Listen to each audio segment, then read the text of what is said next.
It's not you, it's what happened to you. Imposter Syndrome. Have you got this feeling ever that you bulldozed your way through to achieve something amazing, and then from somewhere there is this crappy voice in your head that constantly keeps saying, "You're lucky, son of a bitch. You made your way through this time, but just hold on till someone calls out your bluff." Yeah, and you will be startled to know that these are the kind of feelings I experience every day. The feeling that I did not deserve any of my past promotions at workplace. I get this feeling that I did not deserve the good jobs and the well dones that I have received from my bosses. Oh, and annual increments in compensation and any other ad hoc bonuses I feel I never should have deserved. And also I get this feeling that was I justified to lead the projects I was asked to manage from time to time? If we haven't met, my name is Amlan Tripathi. I suffer from Impostor Syndrome, and this is my story. I'm almost 40, or maybe a year or more to go. I have 15 plus years of corporate experience. I have worked across various esteemed organizations in my 15 plus years, and I have always felt, hold on, you may have a laugh at this, but I get this feeling that I fluked through my interviews to grab these job offers. So in an attempt to understand imposter syndrome better and couple of remedies around it, today I'll share two of my own personal stories from my life and from my experience. One from the past and one as a live example. Live as in the sense very much right now over this video that I am recording. But before that, do you know what psychologist Dr. Pauline Rose Clance has to say on imposter syndrome? After her clinical studies of this syndrome, which could also be known as imposter phenomenon or imposter experience, or back to simply imposter syndrome, she says that imposter syndrome has no absolute or direct correlation with stress, anxiety, or depression. Yeah, it's not a disease or abnormality. She also says that imposter syndrome is not just restricted to high performers or highly skilled individuals. Rather, those experiencing imposter syndrome are tied to a phenomenon called pluralistic ignorance, which in simple word means that each one of us have doubt over ourselves privately, but we keep these feelings to ourselves as no one else raises this concern in public. So we assume that no one else is experiencing imposter syndrome and we are alone out there by ourselves experiencing this. So on to my personal imposter syndrome stories. Wait for the second one, but let me start with the first story as I sip through coffee. Oh, and by the way, very beautiful weather out here today. There is a rainbow. I am not able to move this camera, it's fixed, but I will take a pic and just show it to you on the screen. Hope you like that beautiful rainbow. Okay, so I might have been around the age of 15 or 16 in my life, and I just happened to pass my first board exams. It's a milestone year in academics. It is my 10th standards, SOPHOMA as you know it in the US, or General Certificate of Secondary Education in the UK.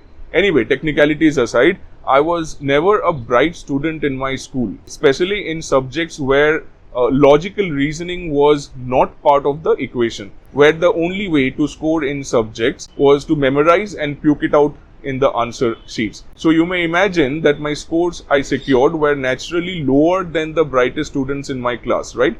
I remember my dad would run behind me with a stick after every semester to give a piece of his mind. I don't blame him. Back then I used to a bit. I used to be extremely scared of him and I would have generally avoided him back then. But today I do understand the greater picture. Sorry, I'm drifting a bit away from the story. So let me come back. So yeah, when the board exam results came out, I was as surprised as my parents were. Why? Because I scored well, contrary to expectations. I got a first division with 3 distinctions in 3 different subjects, that is English, mathematics and geography. So what followed next? In the next few days, I find myself seated next to these recognized bright students, all gathered in an auditorium to receive awards of recognition from this organization that hosted a sort of a award ceremony for the kids and their employees. My dad was one of their employees. Let me be honest, I was feeling such an imposter sitting beside these nerds waiting for my name to be called up for me to walk up the stairs and go to the stage and receive my award. I bet my parents might have had a bit of imposter syndrome feeling during that time as well, as I never made them proud really before that day, honestly saying. Did I deserve it or belong? I don't know, but I did study my ass off the last 100 days before the almighty board exams to make up for the trailing gaps. If I had to memorize in the last moment without understanding the logic, which was not my method of learning, so be it. I did that too. I threw in the kitchen sink at it like it's now or never. So in this first example, here is one of the primary reasons for experiencing imposter syndrome, and that is to do with constant criticism. The constant criticism forces you to build an image of yourself where anything that you achieve above and beyond, of course, deservingly, is yet not believed by you yourself, leading up to imposter syndrome. And here is my second story. A decade and a half later, I told you, right, the one that is happening live right now. So where is it happening live right now? Nowhere else, but it is this very video that you are watching. I feel like an imposter right now, even while crafting this video. And wait, before you start to leave or you are thinking about it, please hear me out. I feel like an imposter because here I am, barely with 6 videos in this channel, maybe a few likes I have received on these published videos. This is my 7th one, by the way. 1 empathetic subscriber, and I'm talking to you on a topic or topics that might probably need 100,000 views and 500,000 subscribers for validation. And this video might end up besides all those videos on imposter syndrome with millions of views and followers, establishing their credibility for the viewers like yourself.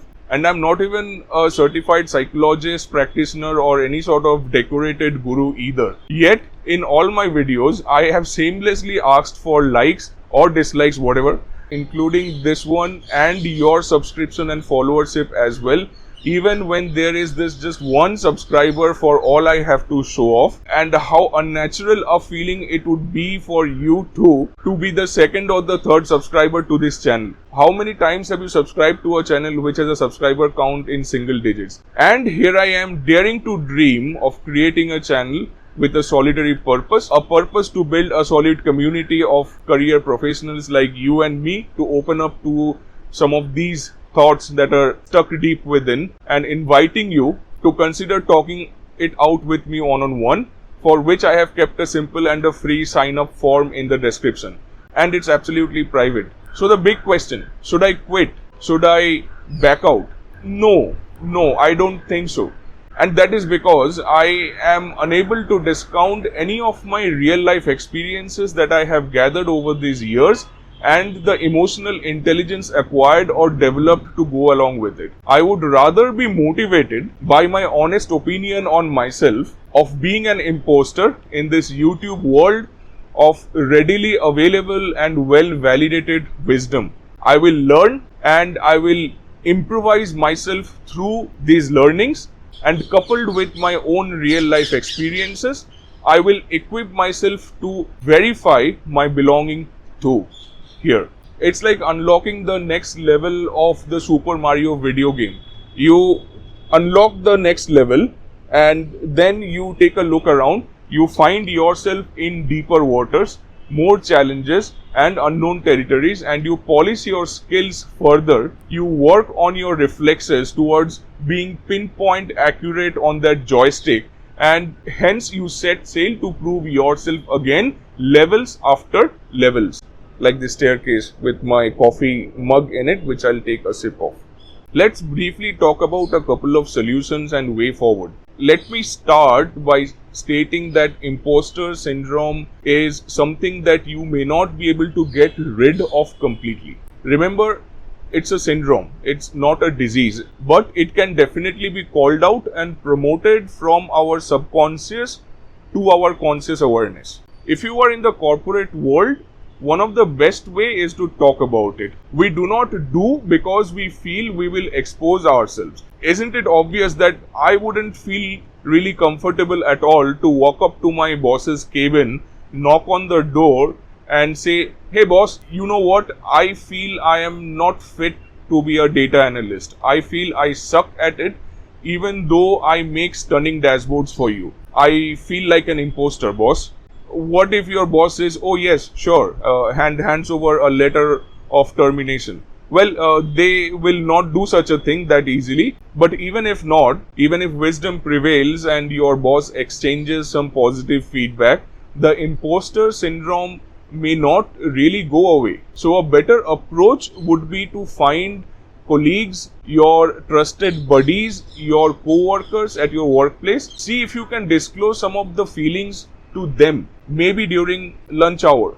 And wait, you may be surprised to know that you are not all that alone. I guarantee you that. Talking about another solution, we may presume the feeling of being a fraudster or an imposter is only felt by a person involved in fraudulent activities and not by successful people at their work. But statistics say no. That again is not the case. It is often really the successful people rather who experience imposter syndrome. And let me continue to say that this does not lead to these successful people questioning themselves of their being. What they rather question is their depth of understanding of their subject matter expertise and their ideas in business. They will never hesitate to ask for advice when they are in deep waters. They will improvise and hence prove their belonging. So try to turn this imposter syndrome feeling into a force for good. So where are we with all this? At an individual level, we may not be able to completely get over the imposter syndrome feelings. But in today's world, where there is a level of awareness, acceptance and transparency is much higher, openly talking about these feelings, sharing some of these thoughts with a fellow co-worker, a friend, a mentor, a guide, a coach, I think is the best therapy. Just remember, you and I are talented, we are capable, and we deserve to be where we are.